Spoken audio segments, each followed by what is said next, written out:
Não, tem gente Você precisa que de faz. tudo? Você quer só os 10 primeiros? Coloca um top 10 ali, pô, né? Gente Se que for o faz caso. select asterisco com join. Quer dizer, o cara Vai faz trazer tudo de todas as tabelas tudo envolvidas. de todas viu? as De tudo. tabelas. E às vezes o cara quer 2 campos. Tá? Agora, Isso, pessoal, é uma boa prática do que a gente está falando, não só para banco não, tá? Imagina que você cria uma API e o seu endpoint devolve uma entidade que tem 10 níveis filho, né, de classes lá alinhadas lá, e cada cara desse tem trocentas propriedades, tem array, tem um monte de coisa, e o cara vai usar só o ID e a descrição da entidade. Porra, pra que tu vai trafegar esse objeto todo, entendeu? No, God, no, stop! Isso vale para tudo. Isso vale para banco, isso vale para API, isso vale para qualquer coisa. É o mínimo que o cara precisa para poder ter o menor esforço possível para aplicação. Para trafegar um dado mais rápido, né, por ser menor, para pagar menos em cloud, AWS, Azure. Quanto menos dado você trafega, e quanto menor for, menos você vai gastar com a nuvem, né? 3 hours later, my head's feeling several sizes too big. agora, Diego, pra galera que chegou até esse ponto do vídeo, né? Deve ter. Então tá aqui, ó. Por exemplo, tem um execute table aqui que ele vai receber, olha só, que lindo.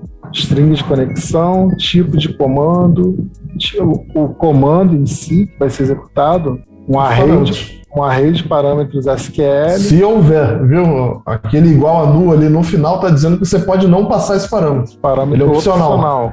Todos os parâmetros opcionais sempre ficam no final do método, ali de todos os parâmetros que você tem na assinatura do método, sempre os parâmetros opcionais têm que ficar por último, que são os caras que têm um valor igual a alguma coisa já definido ali. Aí na sequência aqui, ó, SQL Connection, SQL Command, ó, nada de diferente, né? Aqui que tem as diferenças, usou um Data Adapter, né, trabalhando com Data Adapter, em vez de utilizar um Record Set, e trabalhando com Data Table, né, que isso aqui é um recurso que a gente usa desde os primórdios lá do C#, né? Ele vai trazer uma estrutura tabular.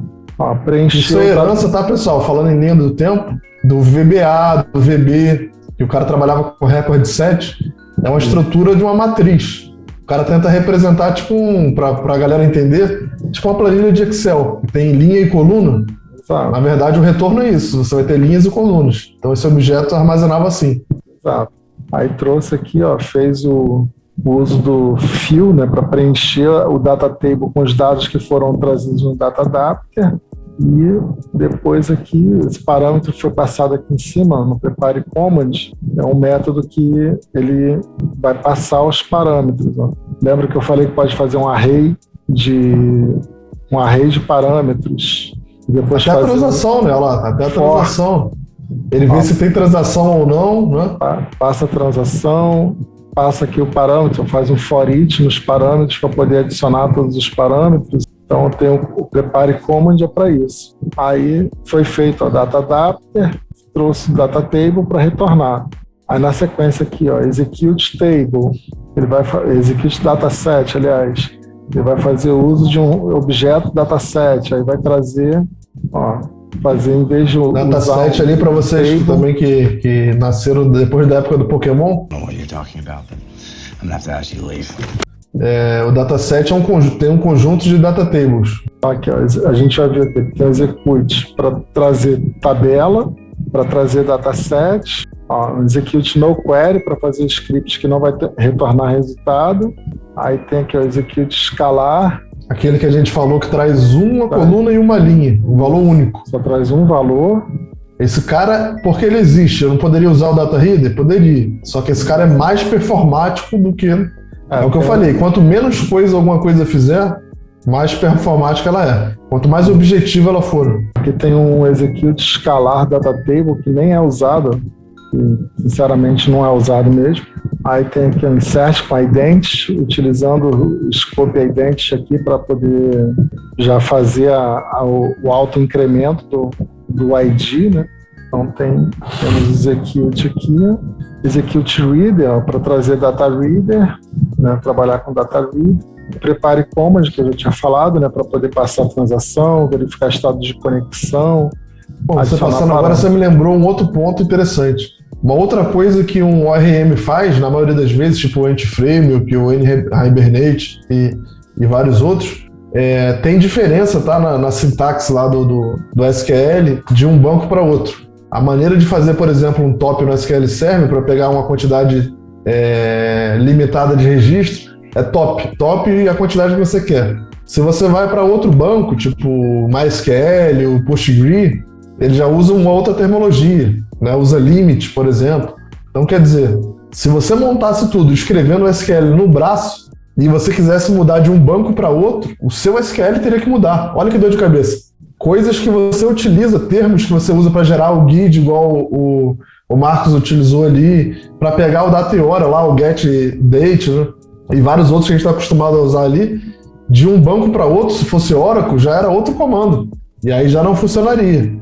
O Anti-Framework, ele é robustão porque você troca a conexão e fala que agora ele é Firebase e ele cai para dentro e tudo funciona, pô. Todos esses comandos que você escreveu não, né? Tudo que você trabalhou na camada de abstração autônoma lá, trabalhando com a entidade, ele vai ver que a conexão é com Firebase ou com o SQL Server e ele vai dar o jeito dele, entendeu? Ele tem um deparo, ele tem um dicionário lá que quando você dá um take, por exemplo, ele sabe que no SQL Server é top, porra, no Postgre é limit e por aí vai, entendeu? Você não precisa ter esse trabalho. Então o Anti-Framework e qualquer outro ORM, ele é muito produtivo, mas o desenvolvedor tem que saber o que está acontecendo. Porque na vida real, você vai pegar sistemas legados e você vai se deparar com situações dessas. Você tem que saber o que está acontecendo, né, por baixo ali. Qual é a query que está sendo gerada, né? Por que está lento? Por que está apagando mais de um registro? Por que ele fala que apaga e não apaga? Então, o mistério está nesse tempão que a gente está falando aqui, entre muitas outras coisas, né? Mas entender exatamente o que ele está executando. Isso é uma tendência natural, né? Das pessoas quando começam a usar um recurso que traz facilidade, né? Que traz facilidade. A gente pode pegar um exemplo: carro manual e carro automático, né? Sim.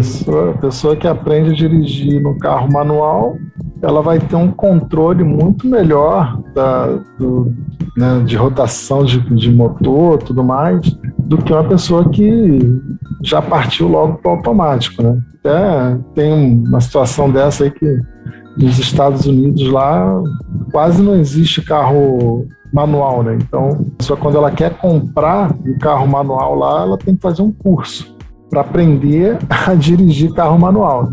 É o preço da praticidade, né? E aí, esse exemplo que o Marcos usou é perfeito. Por quê? Se você preza pela praticidade e tudo mais, o que é que você ganha com isso? Porra, você não tem que se preocupar em passar a marcha. Ele vai passar para você, né? Que é tudo isso que a gente está falando aqui em relação ao RM ou fazer na mão. De vez passagem vai passar de uma maneira muito mais segura, né? sem ficar esgoelando marcha. O cara ele vai pisar na embreagem para você, né? Grosseiramente falando, tá? Se for automatizado e tal. Mas não vai ter o risco de você não usar a embreagem. Porque tá num processo automatizado, que em alguns casos nem tem, né? Nem existe isso. Mas você não tem como errar, porque a responsa não tá contigo. Mas em contrapartida tem uma desvantagem. Sempre tem um ônus e um bônus, né? Qual é a desvantagem? Se fosse manual, você passaria as marchas num tempo mais adequado e seria mais econômico. O carro seria mais econômico. Se você passa a responsabilidade para o carro, na grande maioria das vezes ele vai acelerar mais do que precisava e ele vai consumir mais. Então é a mesma coisa que na aplicação. Se você passa a responsabilidade para o ORM e você não sabe o que você está fazendo, ele pode pisar, gerar o RPM lá mais do que precisa, né? E aí ele vai consumir memória pra caramba, ele vai consumir CPU pra caramba, você não sabe o que é. Rede pra caramba, disco. Muito alto. E a gente falando de cloud, porra, isso é um erro imperdoável. Imagina um cara gerar um erro desse, né, numa estrutura que está na nuvem e você paga por tráfego para fora e para dentro da rede. Olha que doideira, né? Então, tem que ter muita atenção, tem que dominar o conceito básico. Você precisa fazer isso aqui no seu dia a dia? Não. Mas você precisa fazer um vídeo com a gente aqui, treinar pra caramba e saber o que está acontecendo, principalmente entender. Você não precisa decorar nada não, é só entender em cada parte o que é feito, a conexão, a transação, o data reader, tudo que a gente passou ali, o command, o connection, não vai ter diferença, né, a nível de conceito. Se mudar para um SQL Server, se mudar para um outro, para o Oracle, para o MySQL, para qualquer um que seja, um PostgreSQL, todos dentro do .NET vão obedecer o mesmo conceito. Ele vai ter uma conexão, ele tem um command, ele tem um data reader, ele tem transaction. Você pode ficar tranquilo. Se você aprender o que a gente fez nesse vídeo, você escolhe outro banco, você vai pegar um outro conector ali no NuGet ali e vai rolar. Você vai conectar no banco lá no SQLite, em qualquer carinha desse. Lá no connectionstring.com você só vai mudar aquilo, o link inicial, né? Então, preciso conectar com Oracle. Pô, beleza, tá aqui, ó. Como é que eu conecto com Oracle? Tá aqui, ele ensina. Você vai usar arquivo de nome, você vai usar conexão OLDB, que tipo de conexão você vai fazer? Não, eu vou fazer aqui com .NET Framework. Então ele está mostrando aqui quais são as conexões que eu tenho que fazer. Ó. Você vai trabalhar omitindo o arquivo de nome. Então, quer dizer, qualquer coisa aí que a gente precisar de acesso a dados, com certeza, aqui ó, que o Diego gosta muito aqui, o OData, né? Pô, a gente ainda vai chegar nesse cara aí, a gente vai fazer uma série de vídeos desse cara. Tem um camarada lá da Microsoft que, pô, é super gente boa, eu troco ideia com ele lá, o Hassan, né? Falo com ele lá no Instagram, um cara, porra, gente finíssima.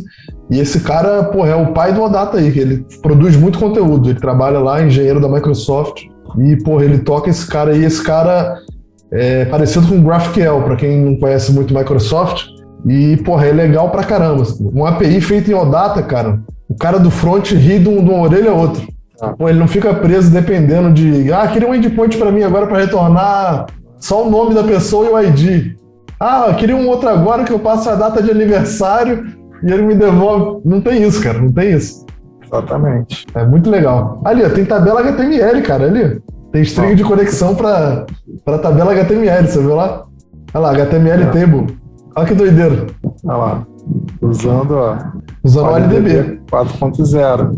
O OLDB, cara, você conecta no caramba 4. Você conecta no Excel, você conecta no TXT, você conecta no Access da vida lá. Ó, tá vendo os exemplos ali? Até numa tabela HTML. Essa eu não sabia não, hein? Na tabela HTML, porque a estrutura é muito parecida. É uma estrutura XML, o Excel também. Ele tem um pouco dessa estrutura, pode ter, né, dependendo do formato. Então, pô, não é muito diferente. O OLDB vai e brinca. Exatamente. Então é isso. Bom, acho que já deu para a gente brincar bastante aí com o quadro .NET, né? E já deixamos aí o desafio para a galera implementar a Web API se baseando, passou uma moto aqui, um Web API se baseando naquele repositório genérico lá que a gente fez, né? Basicamente mudar a referência e fazer os testes. E parte do desafio se a gente errou alguma coisa aqui na execução, fazer a correção, né? Corrigir query que tiver que corrigir, qualquer coisa. E aí, curtiu? Então se inscreve no canal, compartilha com a galera aí da faculdade, do trabalho, do futebol. Bora ajudar esse canal aí a crescer e espalhar mais a mensagem do universo do desenvolvimento. Valeu!